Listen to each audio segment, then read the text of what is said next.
Hello my dear family, कैसे हो आप? आशा करती हूँ आप सब बहुत अच्छे होंगे। फ्रेंड्स, मैं आज आपके साथ 3 ऐसी ट्रिक शेयर करूँगी जिससे आपका समय भी बचेगा और साथ ही साथ बहुत सारा खर्चा भी आपका नहीं होगा। तो चलिए जानते हैं। जो पहली जो टिप्स ट्रिक है वो आपके साथ शेयर करती हूँ। तो आप जो ये दवाई के पैकेट होते हैं, जो दवाई के पत्ते बोलते हैं, इनको आप वेस्ट समझकर फेंक देते हैं। क्या आपको पता है कि ये कितने फ़ायदेमंद होते हैं, ये कितने कामों में आ सकते हैं और बहुत सारा खर्चा भी आपका खर्चा जो होता है, जो मनी वेस्ट होती है, उसको बचा सकते हैं। तो देख लेते हैं कि दवाई के इन खाली पत्तों से आप किस तरीके से अपने पैसे को बचा सकते हैं और किस चीज़ में इसका इस्तेमाल करके आप अपनी चीज़ों को अच्छे से रिकवर कर सकते हैं। तो चलिए, आपने लेनी है एक सीजर और सीजर से जो भी ये दवाई के पत्ते हैं इनको आपने कट करना है छोटे छोटे टुकड़ों में। इसी तरीके से आप कट कर लीजिए। जितने भी आपके पास हो, 4, 5, 7 जो भी हो, सभी को आप अच्छे से कट कर लेना। छोटे छोटे टुकड़ों में ही आपने कट करना है। फ्रेंड्स, इन चीज़ों को है ना हम फेंक देते हैं, जो हम समझते हैं कि ये वेस्ट चीज़ है, कचरा है, ये हमारे किसी काम का नहीं है, और यही चीज़ समझ करके हम इन सब चीज़ों को फेंक देते हैं। कई बार हमारी जो वेस्ट चीज़ें हैं वो हमारे काम में आती हैं और हमारा काम इजी हो जाता है। इस चीज़ का हमें ध्यान नहीं रहता, लेकिन वही वेस्ट चीज़ों से मैं आपके काम को आसान करने की ट्रिक शेयर करती हूँ। तो मेरे चैनल को सब्सक्राइब ज़रूर से कर लीजिए फ्रेंड्स, क्योंकि मैं आपके लिए हर रोज़ एक नई वीडियो लेके आती हूँ और यूजफुल वीडियो होती है, जिसको मैं पहले यूज़ करती हूँ, इस्तेमाल करती हूँ, उसके बाद आप तक पहुँचाती हूँ, ताकि आप भी अपने पैसों को खर्च होने से बचा सकें। तो देखिए, मैंने काफ़ी सारे छोटे छोटे टुकड़े कर लिए हैं सीजर से।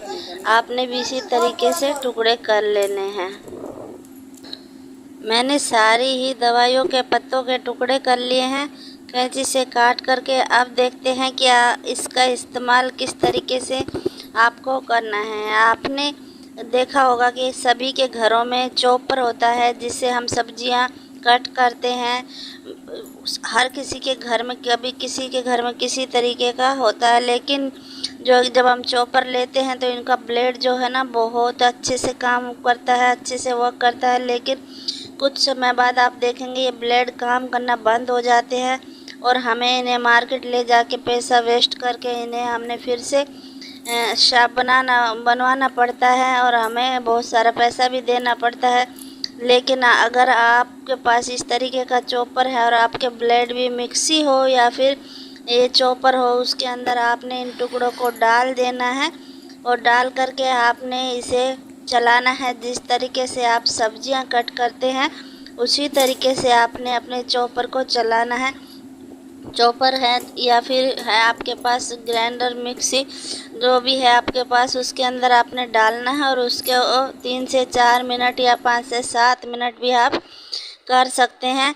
तो आपने अगर बिजली का आइटम है तो आप उसे बिजली में लगा करके मिक्सी को चला सकते हैं। अगर ऐसे हाथ वाला है तो उसको आप हाथ से चला करके 7-8 बार उसको हाथ से आपको थोड़ा ज़्यादा करना पड़ेगा, तभी ये होगा। तो जैसे ही ये ब्लेड इसको कट करेंगे या फिर इसके आसपास लगेंगे तो जिससे ब्लेड जो है ना वो शार्प होती है और उसकी धार तेज हो जाती है। आप देखेंगे कि पहले सब्जियां अच्छे से कट नहीं हो रही थी, लेकिन बाद में जब आप इस प्रोसेस को करते हैं तो उसके बाद में आपके ब्लेड जो है ना वो बिल्कुल शार्प हो जाती है और सब्जियां बहुत आसानी से आप कट कर पाते हैं और ना ही आपका पैसा वेस्ट होता है, वरना आपको मार्केट जाना पड़ता, वहाँ पर आपको ब्लेड को शार्प करवाना पड़ता।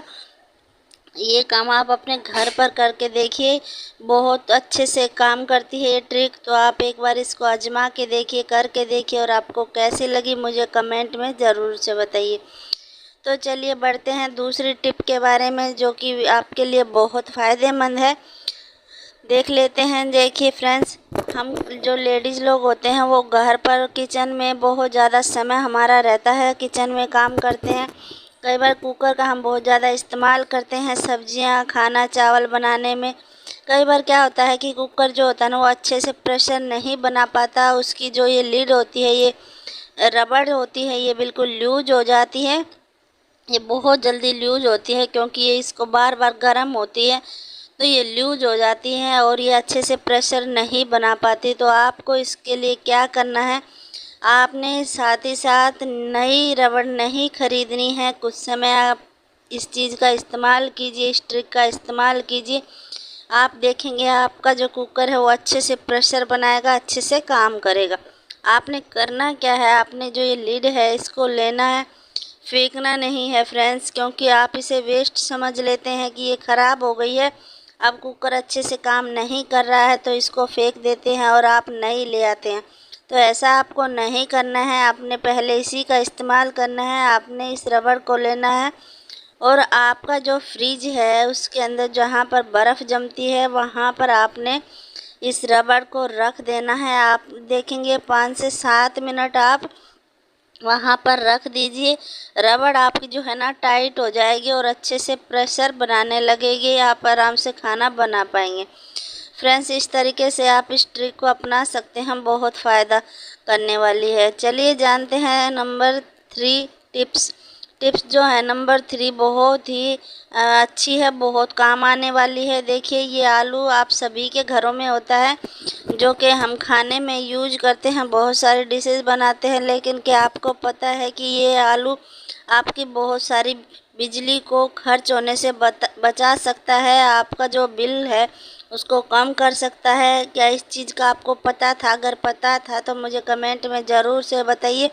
अगर नहीं पता था तो आप इस ट्रिक को अपना सकते हैं। आपने करना क्या है कि आपने आलू के 2 टुकड़े कर लेने हैं। आलू के 2 टुकड़े करके आपने लेना है नमक। जो आप नमक घर में खाते हैं वही नमक आपने लेना है। नमक ले ले आप या फिर ले ले बेकिंग सोडा, इन दोनों चीज़ों में से आप एक चीज़ ले लीजिए और उसको आधे कटे हुए आलू पर अच्छे से आपने लगा लेना है।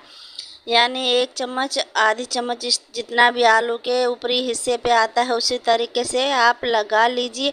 आप वीडियो में देख पा रहे होंगे, इसी तरीके से आपने लगाना है। उसके बाद इसका इस्तेमाल आपने कहाँ पे करना है तो चलिए देखते हैं।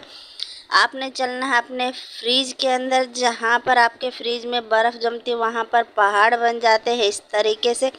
मैंने भी काफ़ी तेज़ किया हुआ था फ्रिज, तो मेरे फ्रिज में इस तरीके से पहाड़ बन गए, जिससे बिजली बहुत ज़्यादा खपत होती है। जो फ्रिज का कंप्रेसर होता है उस पर बहुत ज़्यादा लोड पड़ता है और फ्रिज जो है बहुत ज़्यादा बिजली लेता है, बहुत ज़्यादा बिल भी आता है। तो इस चीज़ को आप ख़त्म कर सकते हैं। आलू पर नमक या बेकिंग सोडा लगा करके आपने इस पूरी बर्फ़ पर, पूरे फ्रीजर के अंदर जहाँ पर बर्फ़ जमती है वहाँ पर आपने इसे रफ़ कर देना है। आप देखेंगे 1-2 दिन में बिल्कुल साफ़ हो जाएगी, निकलने लगेगी। आप फिर हाथों से इसे निकाल सकते हैं।